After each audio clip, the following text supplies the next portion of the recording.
Assalamualaikum warahmatullahi wabarakatuh. Innal hamdalillah nahmaduhu wa nasta'inuhu wa nastaghfiruhu wa natubu ilaihi wa na'udzu billahi min shururi anfusina wa min sayyiati a'malina. May yahdihillahu fala mudilla lahu wa may yudlil fala hadiyalah. Wa asyhadu an la ilaha illallah wahdahu la syarika lah wa asyhadu anna Muhammadan 'abduhu wa rasuluhu la nabiyya ba'dah. Ya ayyuhalladzina amanu taqullaha haqqa tuqatih wa la tamutunna illa wa antum muslimun. Fa inna asdaqal hadithi kitabullah wa khairal huda huda Muhammadin sallallahu alaihi wasallam wa syarrul umuri muhdatsatuha wa kullu muhdatsatin bid'ah wa kullu bid'atin dhalalah wa kullu dhalalatin finnar. Ma'asyiral muslimin, usikum wa nafsi bitaqwallah faqad fazal muttaqun. Sungguhnya di antara dosa besar yang diperingatkan dalam syariat adalah makan dari hasil yang haram. Dan Rasulullah SAW telah mengabarkan akan datang suatu zaman di mana seorang tidak peduli dari mana dia mendapatkan hartanya. La ya'tiyanna 'alan nasi zamanun la yubalil mar'u bima akhadhal mal amin halalin am min haramin. Akan benar-benar datang suatu zaman di mana seorang tidak peduli dari mana dia mengambil harta. Apakah dari cara yang halal ataukah dari cara yang haram, dia tidak mempedulikan hal itu. Ya. Apalagi sampai ada ungkapan yang mengatakan jangankan mencari harta yang halal, cari harta dengan yang haram saja sulit di zaman sekarang ini. Dan ini membuat orang semakin mempermudah untuk mencari harta dengan cara yang haram. Ketahuilah bahwasanya barang siapa makan harta yang haram atau mengambil harta orang lain tanpa hak, maka dia telah terjerumus dalam dosa besar. Kalau kita lihat dalil-dalil yang datang tentang peringatan memakan harta orang lain dengan cara yang haram, maka semuanya datang dengan peringatan yang mengerikan. Contohnya, Rasulullah SAW bersabda, "Ijtanibu sab'an minal mubiqat."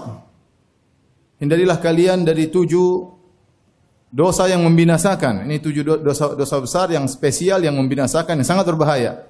Di antaranya Nabi SAW menyebutkan aklur riba, makan riba, wa aklu malil yatim, makan harta anak yatim. Ya, ini menunjukkan makan harta haram merupakan dosa besar. Allah Subhanahu wa taala juga berfirman, "Innal ladzina ya'kuluna amwalal yatama zulman innama ya'kuluna fi butunihim nara wa sayaslawna sa'ira." Sungguhnya orang-orang yang makan harta anak yatim dengan kezaliman, ya, harusnya anak yatim dia perhatikan, dia bantu, justru dia makan harta milik anak yatim dengan kezaliman, innama ya'kuluna fi butunihim nara. Sungguhnya dia telah makan api dalam perutnya. Wa sayaslawna sa'ira, dan dia akan masuk dalam neraka Jahannam. Demikian juga dalam satu hadis Rasulullah SAW mengatakan, ya, man akhadha shibran minal ardi zulman tuwiqahu yaumal qiyamati sab'a aradin. Barang siapa yang mengambil sejengkal tanah milik orang lain dengan kezaliman, ya, mau dia jual, mau dia apain, dia ambil satu jengkal saja, ya, maka akan dipikulkan kepadanya pada hari kiamat 7 lapis bumi. Ya. Ini ancaman yang sangat berat. Demikian juga dalam satu hadis Rasulullah SAW bersabda, "Man iqtata'a haqqa imri'in muslim biyaminihi faqad aujaballahu lahun nar." Barang siapa yang bersumpah untuk mengambil sepotong harta orang lain, ya, dengan kezaliman, maka hal itu telah mewajibkan dia masuk neraka Jahannam, wa harrama alaihil jannah, dan mewajibkan dia untuk haram masuk surga. Faqala lahu rajulun, ada seorang berkata kepada Nabi, "Wa in kana syai'an yasiran." Ya Rasulullah, meskipun yang dia ambil cuma sedikit dari orang lain tersebut. Kata Nabi sallallahu alaihi wasallam, "Wa in qadiban min araq." Meskipun yang dia ambil hanya sebatang kayu siwak, mewajibkan dia untuk masuk neraka Jahannam. Demikian juga, ya, terlalu banyak dalil yang menunjukkan bahwasanya makan harta haram adalah dosa besar. Dan inilah ciri-ciri orang Yahudi. Kata Allah Subhanahu wa taala, "Akaluna lisuhat." Kerjaan mereka adalah makan dari hasil yang haram. Karenanya, ma'asyiral muslimin yang rahmati Allah Subhanahu wa taala, di sana ada praktek-praktek makan harta haram yang tersebar di masyarakat yang ingin saya ingatkan pada kesempatan kali ini. Semoga Allah Subhanahu wa taala menjauhkan kita dari perbuatan-perbuatan tersebut, dan semoga kita bisa menjaga mulut kita agar tidak makan kecuali dari harta yang kita yakin akan kehalalannya. Di antara praktek-praktek yang tersebar di masyarakat yang merupakan bentuk makan dari harta haram, di antaranya misalnya seorang bekerja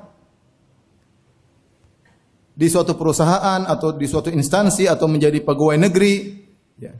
Kemudian dia tidak bekerja full sesuai waktu yang telah ditugaskan kepada dia. Seharusnya sehari misalnya dia kerja 8 jam, ternyata dia cuma kerja 6 jam. Ya, 2 jam dia datang terlambat, kemudian dia pulang lebih cepat. Sementara dia menerima gaji secara full. Dia menerima gaji 100%. Maka ketika itu ada 25% harta haram yang dia makan. Ya, ini terjadi di masyarakat dan ini berlaku bagi pegawai negeri, bagi orang-orang yang kerja di perusahaan-perusahaan swasta. Kalau mereka sudah punya ikatan janji dengan bosnya atau ownernya dan al-muslimuna ala syurutihim, dan kaum muslimin berdasarkan kesepakatan mereka, lantas ternyata dia tidak kerja sesuai dengan waktu yang telah ditentukan, berarti dia makan harta haram karena dia tidak kerja dengan waktu yang telah ditetapkan. Maka waspada. Kemudian di antaranya bentuk praktek makan harta haram adalah seorang dia memposisikan dirinya sebagai wakil, ternyata dia mengambil keuntungan tanpa diketahui oleh muwakil yang mewakilkannya. Contoh sederhana. Seorang bilang kepada kawannya, tolong kamu belikan saya sebuah motor, ya. Ya, berarti dia minta tolong, ya. Kawannya tersebut yang akan bantu dia beli motor bukan sebagai penjual. Ternyata kawannya tersebut ngambil motor di toko, misalnya harganya 15 juta, kemudian dia markup, dia jual ke temannya dengan harga 17 juta, dia ambil untung 2 juta tanpa diketahui oleh kawannya tersebut. Kawannya menyangka dia ini hanya membantu. Bukan sebagai penjual, karena dia bilang tolong kau carikan, kecuali kalau dia bilang kau silakan cari motor, nanti saya kasih kamu upah 2 juta. Sementara kawannya tersebut memposisikan dirinya seakan-akan sedang membantu, lantas dia mengambil untung tanpa memberitahu kepada teman yang pertama tadi, maka dia telah makan harta haram. Ini juga terjadi di perusahaan, misalnya perusahaan memiliki anak buah yang dia bagian pengadaan, mengadakan barang dari sana dari sini, kemudian dia pandai menawar. Dia cari barang-barang yang murah, kemudian dia laporkan kepada ownernya atau atasannya dengan harga normal, padahal dia mendapati harga lebih murah daripada itu. Selisih harga tersebut dia masukkan dalam kantongnya. Ini hukumnya haram, ini harta haram karena dia posisi sebagai wakil. Lain halnya kalau dia sebagai penjual, ya terserah dia mau untung berapa, terserah dia. Ini banyak terjadi. Dia bagian pengadaan, ya. Kemudian dia mendatangkan barang dengan harga normal, padahal dia ambil keuntungan di balik itu semua. Bahkan di antara mereka ada yang bikin perusahaan palsu, seakan-akan dia owner, padahal itu hanya perusahaan palsu untuk menipu bosnya. Ini bentuk, ya, makan harta haram. Ya. Maka kalau seorang membantu orang lain, ya dia harus jelaskan, ini saya dapat harga lebih murah. Kalau enggak, dia posisikan dia sebagai penjual, kamu ambil dari saya berapa? Nah, berarti kalau dia memposisikan dia sebagai penjual, enggak ada masalah dia ngambil untung. Tapi di antaranya bentuk makan harta haram seperti seorang meminjam utang dengan dia tidak mengembalikannya. Kata Nabi SAW, man akhadha amwalan nas yuridu ada'aha adallahu anhu, wa man akhadha amwalan nas yuridu itlafaha atlafahullah. Barang siapa meminjam uang orang lain, harta orang lain, dan dia ingin niatnya untuk mengembalikannya, niscaya Allah akan memudahkan dia mengembalikannya. Dan barang siapa meminjam uang dari orang lain dengan niat tidak untuk mengembalikannya, maka Allah akan hancurkan dia. Allah akan hancurkan dia. Kalau dia tidak hancur di dunia, dia akan hancur di alam barzakh sebelum di neraka jahanam. Lihatlah bagaimana Nabi SAW pernah tidak mau salat gara-gara ada seorang belum bayar hutang. Rasulullah tidak mau salatkan dia. Maka seorang kalau minjam uang dari orang lain, dia harus niatkan untuk mengembalikannya. Bahkan seorang yang menunda-nunda bayar hutang dikatakan zalim oleh Nabi SAW. Kata Rasulullah SAW, matalul ghani zulmun. Seorang yang mampu bayar hutang tapi dia tunda-tunda bayar hutang sementara sudah jatuh tempo, berarti dia melakukan kezaliman. Semakin dia menunda, maka argo, dosa, kezaliman berjalan terus bagi dia. Maka seorang waspada. Ini biasa orang kalau sudah pinjam uang, kemudian sudah jatuh tempo dia tidak bayar. Kenapa? Dia ingin beli barang-barang lain, sehingga orang yang tadi butuh uang akhirnya malah ngemis-ngemis kepada dia. Ini terjadi, sebagian orang tidak beradab, membalas air susu dengan air tuba. Orang sudah baik meminjamkan uang kepada dia, maka dia balas dengan keburukan menunda-nunda pembayaran. Maka hati-hati, apalagi kemudian dia ngambil uang tidak dikembalikan, dia makan harta yang haram. Kemudian di antara hal yang sangat mengerikan tersebar juga di masyarakat adalah al-gulul. Apa itu al-gulul? Al-gulul adalah mengambil harta milik negara atau milik masyarakat umum untuk kepentingan pribadinya, padahal itu adalah harta negara. Di antaranya pegawai negeri yang menerima hadiah dari masyarakat. Kenapa masyarakat berikan dia hadiah? Karena dia status sebagai pegawai negara. Seandainya dia statusnya bukan pegawai negara, maka tidak ada yang kasih dia hadiah. Di zaman Nabi SAW ada seorang namanya Ibnu Lutbiyah, ditugaskan oleh Nabi SAW untuk mengambil harta zakat. Kemudian setelah dia mengambil harta zakat, dia serahkan harta zakat kepada Nabi dan dia berkata, ini adalah harta kaum muslimin dan ini ma'uhdiyali, adapun ini hadiah yang diberikan kepadaku. Maka Nabi SAW pun marah, maka Nabi SAW ingatkan, Nabi berkata, halla jalasa fi baiti abihi au ummihi fayanzur ayyuhda ilaihi amla. Coba kalau dia duduk di rumah bapaknya atau rumah ibunya, bukan sebagai status penarik zakat, apakah dia akan dikasih hadiah? Jawabannya tidak. Kenapa masyarakat kasih dia hadiah? Karena dia statusnya adalah pegawai negara, petugas Nabi untuk mengambil harta zakat. Oleh karenanya peringatan kepada PNS atau kepada pegawai-pegawai negeri, pegawai-pegawai negara, ketika Anda melakukan tugas di sana, tugas negara, kemudian masyarakat memberikan harta kepada Anda, itu adalah tidak boleh Anda terima. Kalaupun Anda terima, Anda harus kembalikan kepada negara. Karena Anda dikasih hadiah, karena status Anda sebagai pegawai negara. Seandainya Anda bukan pegawai negara, enggak ada yang nengok sama Anda. Masyarakat kasih uang untuk memperlancar urusan, masyarakat kasih uang untuk apalah, maka hukumnya haram dan itu adalah gulul, tidak diperbolehkan. Demikian juga mengambil harta negara. Seperti kisah di zaman Nabi SAW dalam perang Khaybar. Ketika ada seorang meninggal dalam peperangan, maka para sahabat berkata, Masya Allah dia mati syahid. Kata Nabi, tidak. Aku melihat dia di neraka jahanam. Setelah diperiksa, ternyata dia mengambil burdah, kain yang harusnya itu harta ghanimah. Dia ambil sebelum dibagi. Kain, mungkin berapa harganya sih? Dia ambil sebelum pembagian. Ini gulul, ini harta negara yang berhak membagi negara. Dia ambil sebelum pembagian. Padahal orang yang berjihad berhak untuk mendapatkan ghanimah, tetapi dia ambil sebelum pembagian. Yang harusnya mengatur pembagian adalah negara. Dia ambil sebelumnya, ternyata menyebabkan dia masuk neraka jahanam. Nabi SAW juga pernah mengutus Ibnu Mas'ud radhiyallahu taala, Abu Mas'ud radhiyallahu taala anhu. Beliau berkata, "Intalik Aba Mas'ud wala alfiyannaka yaumal qiyamati taji'u ala dhahrika ba'irun min ibli sadaqa lahu rughaun qad dhalaltahu." Pergilah engkau wahai Ibnu Mas'ud, ambil harta zakat dan saya tidak ingin ketemu dengan kau pada hari kiamat. Jangan sampai aku bertemu dengan kau pada hari kiamat sementara kau membawa onta yang mengeluarkan suara karena kau telah mengambilnya ketika di dunia dari harta gulul. Oleh karenanya tidak boleh seorang mengambil harta negara, ya, karena itu adalah gulul. Di antara bentuk yang berbahaya zaman sekarang adalah korupsi. Ya. Korupsi mengambil harta negara, instansi pemerintah diambil, tanah milik umum diambil, dibuat sertifikat untuk dia karena dia adalah seorang pejabat, memiliki kekuasaan dia ambil. Ini semua kebinasaan bagi dia. Kalau mencuri harta satu orang saja bermasalah pada hari kiamat, apalagi mencuri uang rakyat. Apalagi mencuri uang rakyat, apalagi mencuri ya aset-aset negara. Maka ini dosanya tidak sama dengan orang yang mencuri harta dari satu orang saja ya.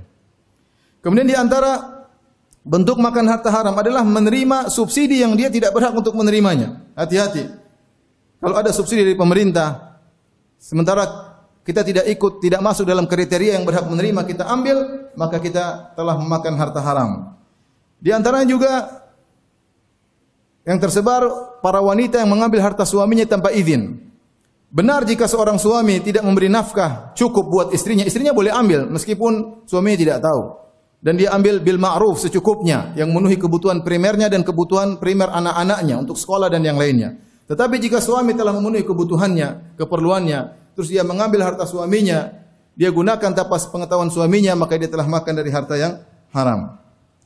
Kemudian di antara bentuk makan harta haram, menggunakan harta titipan, diolah untuk kepentingannya. Ingat, beda orang ketika naruh uang di kita dalam status kita pinjam uang sama dia. Kalau kita pinjam uang sama dia, kita boleh gunakan uang tersebut.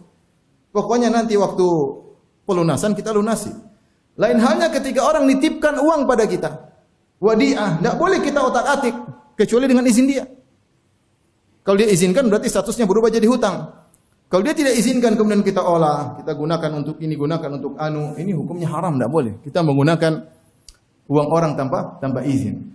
Ya ikhwan, sampai para ulama membahas, jangan menggunakan harta orang tanpa izin. Sampai para ulama menjelaskan ketika kamu di masjid, kamu ingin wudu, jangan pakai sendal orang. Pakai sendalmu sendiri. Sebagian orang tidak mau sendalnya basah, dia pakai sendal orang dibasah-basahin. Ini tidak boleh, hukumnya haram. Tidak boleh. Apalagi mengambil harta orang lainnya. Di antaranya juga adalah tidak jujur dalam menginformasikan barang dagangannya. Betapa banyak para pedagang yang berbohong, ya, bersumpah agar barang dagangannya laku, menutup aib barang dagangan. Ini semua adalah perkara yang haram. Seorang kalau menjual hendaknya dia jujur. Allah akan kasih keberkahan. Kalau ada aib di barang kita, kita sebutkan secara detail. Aibnya begini, 1, 2, 3, 4. Dia tahu kalau dia sebutkan aibnya, barangnya akan jatuh harganya. Akhirnya dia sembunyikan. Dia berarti makan haram, makan harta haram. Dia telah berbohong kepada sang pembeli. Dan ini banyak dilakukan oleh masyarakat. Di antaranya adalah mengurangi takaran atau timbangan. Dan ini dosa yang pernah membuat suatu kaum binasa, yaitu kaum Syuaib. Dibinasakan oleh Allah Subhanahu wa taala. Kenapa? Karena mengurangi takaran timbangan atau volume. Dan yang terakhir adalah menjual ayat-ayat Allah demi untuk dunia sebagaimana kebiasaan pendeta-pendeta Yahudi. Allah Subhanahu wa taala berfirman, "Innal ladzina yaktumuna ma anzalallahu minal kitabi wa yashtaruna bihi thamanan qalila, ulaika ma ya'kuluna fi butunihim illan nar." Sungguhnya orang-orang yang menyembunyikan apa yang Allah turunkan dari ayat-ayat Allah, kemudian dengan itu dia membeli, yang mendapatkan sedikit dari dunia, maka tidaklah mereka makan dalam perut mereka kecuali hanyalah api neraka. Sebagian ustaz, sebagian kiai, sebagian ulama tidak berani berbicara dengan hak, menyembunyikan ayat-ayat Allah, menyembunyikan hadis-hadis Nabi SAW. Bahkan kalau ditanya, dia menghalalkan yang haram demi untuk menyenangkan sebagian kelompok, demi untuk menyenangkan sebagian orang. Akhirnya kedudukannya tetap tinggi di mata mereka. Ketahuilah dia telah makan harta yang haram. Aqulu qawli hadza astaghfirullah li wa lakum wa lisa'iril muslimina min kulli dhanbin wa khati'ah fastaghfiruhu innahu huwal ghafurur rahim.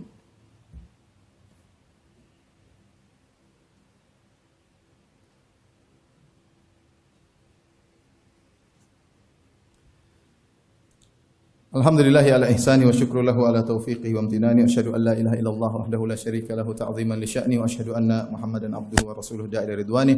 Allahumma salli alaihi wa ala alihi wa ashabihi wa ikhwani. Ikhwan dan akhwat yang dirahmati Allah Subhanahu wa taala, para jamaah sidang Jumat, ma'asyiral muslimin yang dirahmati Allah Subhanahu wa taala. Maka seorang berusaha untuk tidak makan kecuali yang halal, ya. Karena barang siapa yang makan haram, dia akan mendapatkan banyak kebinasaan, ya. Banyak keburukan yang akan menimpanya. Di antaranya kita tahu hidupnya tidak akan berkah karena dia makan dari hasil yang haram. Nabi ketika menceritakan tentang dua orang yang melakukan transaksi, kata Nabi SAW, wa in bayyana sadaqa wa bayyana buriqat bai'uhuma burika fi bai'ihima. Jika dua orang melakukan transaksi dan dia jujur menjelaskan, maka akan diberkahi transaksi mereka. Wa in kadzaba wa katama muhiqat barakatu bai'ihima. Adapun jika mereka bohong dan menutup-nutupi, maka akan dihilangkan keberkahan dari transaksi mereka. Bisa jadi seorang memiliki harta yang banyak dari harta yang haram, tapi tidak ada keberkahan, habis begitu saja, terjebak dalam berbagai macam kemaksiatan. Uang dia gunakan untuk hal yang berhura-hura, semakin membinasakan dia di akhirat kelak. Anaknya jadi kacau, istrinya selingkuh, ya, terkena dengan penyakit yang macam-macam. Itu banyak terjadi. Seorang terpedaya dengan jumlah yang dia lihat, padahal yang penting adalah keberkahan. Jumlah yang banyak dengan berkah tentu lebih baik, tapi sedikit dengan keberkahan itu lebih baik daripada banyak tidak berkah. Jadi yang pertama, Allah akan cabut keberkahan dari kehidupannya. Ini berbahaya.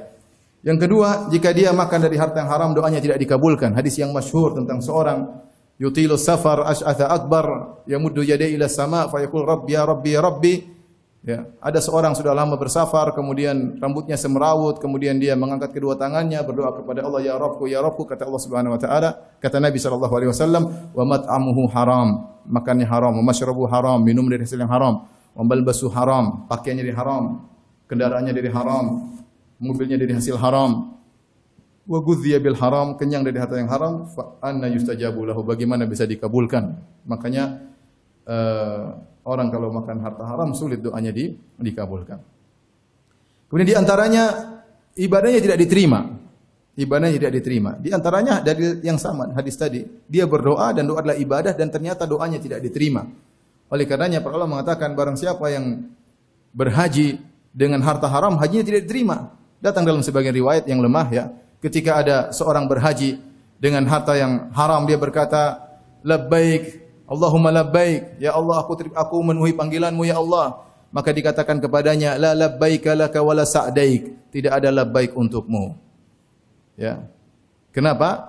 Dia berhaji dengan harta yang haram. Maka seorang kalau makan dari hasil harta haram bisa jadi ibadah yang tidak diterima oleh Allah Subhanahu wa taala. Yang terakhir yang berbahaya adalah kalau kita makan dari hasil yang haram, kita terancam dengan neraka jahanam. Ya. Kullu lahmin nabata an suhtin fannaru aula bihi. Setiap daging yang tumbuh dari harta yang haram maka lebih utama disentuh oleh api neraka jahanam. Inna Allaha malaikatahu yusalluna 'alan nabi ya ayyuhalladzina amanu sallu 'alaihi wa sallimu taslima. Allahumma salli 'ala Muhammad wa 'ala ali Muhammad kama shallaita 'ala Ibrahim wa 'ala ali Ibrahim innaka Hamidum Majid wa barik 'ala Muhammad wa 'ala ali Muhammad kama barakta 'ala Ibrahim wa 'ala ali Ibrahim innaka Hamidum Majid. Allahumma ighfir lil muslimina wal muslimat والمؤمنين والمؤمنات الأحياء منهم والأموات إنك سميع قريب مجيب دعوات ويقاضي الحاجات اللهم أصلح لنا اللهم آت نفوسنا تقواها وزكها أنت خير من زكاها أنت وليها ومولاها ربنا آتنا في الدنيا حسنة وفي الآخرة حسنة وقنا عذاب النار وأقيموا الصلاة